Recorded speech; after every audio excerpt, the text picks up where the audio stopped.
This morning, the White House press secretary insisted the president had full confidence in the head of the Secret Service, who was under fire for recent failures. Hours later, the administration accepted her resignation. This is Special Report.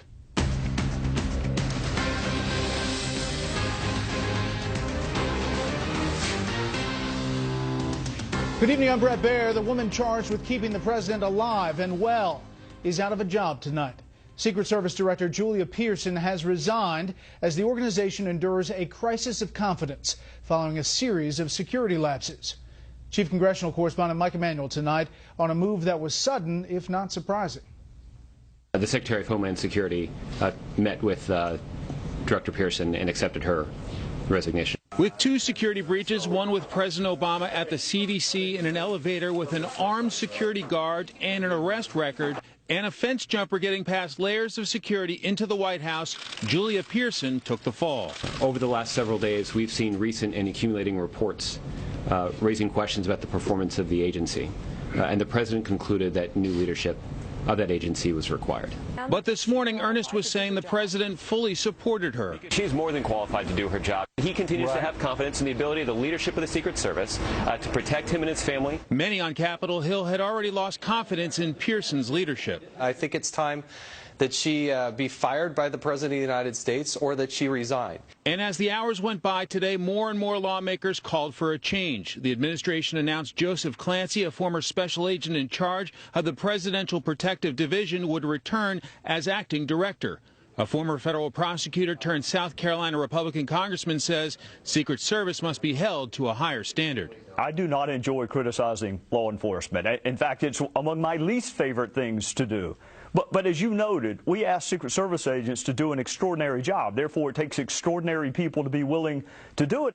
Republicans House Homeland Security Chairman Michael McCaul and Ohio Senator Rob Portman are now calling for a blue ribbon commission to conduct a top-to-bottom review of the Secret Service. House Speaker John Boehner says Secret Service has a culture of complacency and incompetence and supports an independent review. McCaul says firing Pearson won't fix bigger problems. She came on board after most of these scandals had taken place. I think that's the whole point of this independent review, this independent commission, to investigate and review the policies and review her conduct as well. So I would prefer to have these experts look at the matter and report back to Congress. Meanwhile, White House fence jumper Omar Gonzalez was in federal court this afternoon pleading not guilty to 3 counts. The federal charge of unlawfully entering a restricted building, the White House, on September 19th carries a maximum of 10 years in prison. He also faces 2 local charges, carrying a dangerous weapon, a knife, and unlawful possession of ammunition. In an interview with Bloomberg News, Pearson said it is painful to leave as the agency is reeling from a significant security breach and that she had a vision for the future. That sounds like someone who didn't leave voluntarily but was told she is out, effective immediately. Brett? More on this with the panel. Mike, thanks.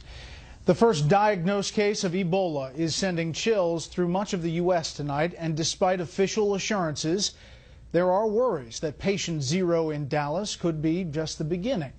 Senior national correspondent John Roberts is at the CDC headquarters in Atlanta again tonight.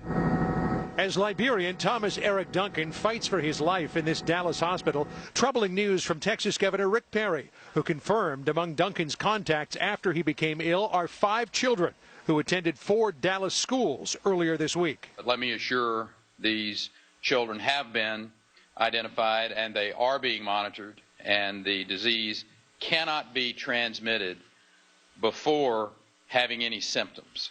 At the state and federal level, officials are rushing to soothe public anxiety about the first Ebola case to emerge in America. A team from the Centers for Disease Control urgently tracking down anyone who came in contact with Duncan. We already know of a handful of people, family members, several community members. We'll be looking at the hospital, at every interaction there, any transports to the hospital. So far, no one else has shown signs of the disease. Dallas County health officials confirmed 3 EMTs who transported Duncan to the hospital on Sunday have all tested negative for Ebola, though they are still being watched. But a troubling drop ball came to light today. Hospital officials acknowledged that Duncan had told them he'd just arrived from Liberia when he first sought treatment last Thursday. But he was sent home after that travel history was not shared with doctors. Regretfully, that information was not fully communicated throughout the full team.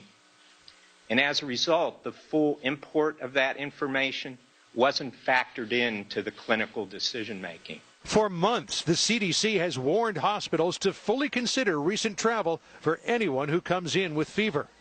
Public health officials hope this serves as a stern warning. That's an enormous red flag that should tip people off. So hopefully, if this happens again, there'll be much greater awareness. Officials fully expect that one or more people who had contact with Duncan will fall ill.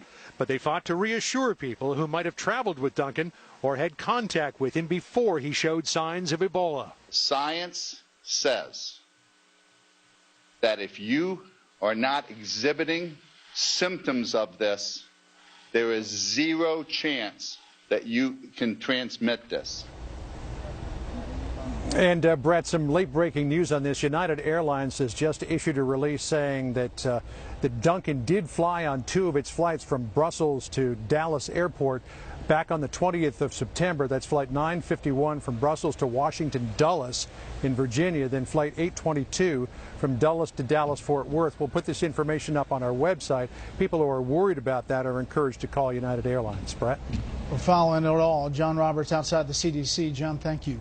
Stocks were way down today with weak economic news, plus some commentators citing fears over Ebola and concern about just what you heard about, airline travel as another major factor. The Dow slumping 238 today. The S&P 500 lost 26. The Nasdaq fell 71. More than 3/4 of you approve of President Obama's airstrikes against ISIS targets. That is the word from just released Fox News polls. At the same time, when asked what it will take to defeat ISIS, 57% of those surveyed say ground troops are needed as opposed to airstrikes alone. This comes amid another round of questions on whether the president can deliver on the promise to destroy ISIS. And there is new pressure tonight from an old ally about another threat. Chief White House correspondent Ed Henry has the latest.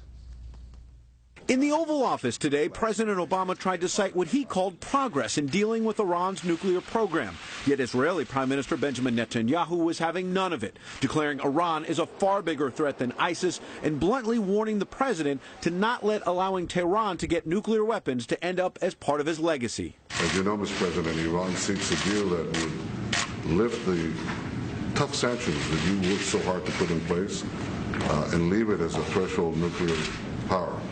And I fervently hope that under your leadership that would not happen. A reprise of Netanyahu's tough message at the United Nations Monday when he said defeating ISIS but allowing Iran to become a nuclear power would amount to winning the battle and losing the war.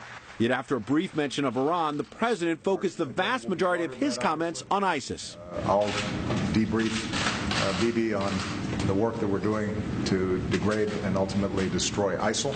Yet a new Fox poll finds 64% of the public does not think the president has a clear strategy to defeat ISIS. 26% thinks he does. And when it comes to the president's job performance on terrorism, 41% approve, 53% disapprove. In a speech today in Canada, Homeland Security Secretary Jay Johnson warned about ISIS, but also cited the threat of core al-Qaeda, without suggesting it has been decimated, as the president has claimed many times. Johnson declaring, quote, "Today the terrorist threat is different from what it was in 2001. It is more decentralized and more complex. Not only is there core al-Qaeda in Afghanistan and Pakistan," he said, before listing a series of al-Qaeda affiliates all around the world. Is the administration signaling that core al-Qaeda is no longer decimated, that they are part of this threat matrix? Ed, we stand by what is demonstrably true. That core al-Qaeda, that network that previously existed along the border region between Afghanistan and Pakistan, has been decimated and destroyed. Meanwhile, ISIS continues to gain territory inside Iraq, on the outskirts of Baghdad, after a wave of attacks in the Shiite parts of the capital. Officials at the Pentagon, though, say Baghdad is not under any direct threat of falling, at least not yet. So they continuously pose a threat to the capital city, and we continuously, in concert with the Iraqi security forces, are trying to put them back. But it should come as no surprise to anybody that they have designs on Baghdad, as they have had designs on other cities and other places of infrastructure throughout the country. The president, meanwhile, is turning back to the midterm election. Just the last 60 seconds or so, Marine One took off behind me from the South Lawn so the president can go to Chicago. He's going to be campaigning tomorrow for the re-election of Governor Pat Quinn, and then on to Northwestern. We'll give a speech and try to change the subject to the economy. Brett? Ed Henry live on the North Lawn. Ed, thank you. Up next, we'll talk about those midterm elections. We'll play the what-if game and talk about scenarios for control of the U.S. Senate.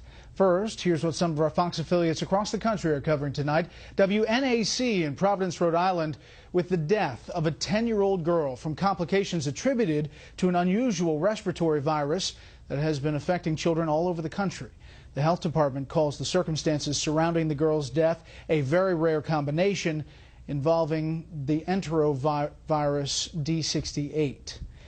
Fox 46 in Charlotte, North Carolina, where the charity Samaritan's Purse is sending a cargo jet with 90 tons of supplies to Liberia for the fight against the Ebola virus. The group says the cargo includes gloves, disinfectant, buckets, and boots.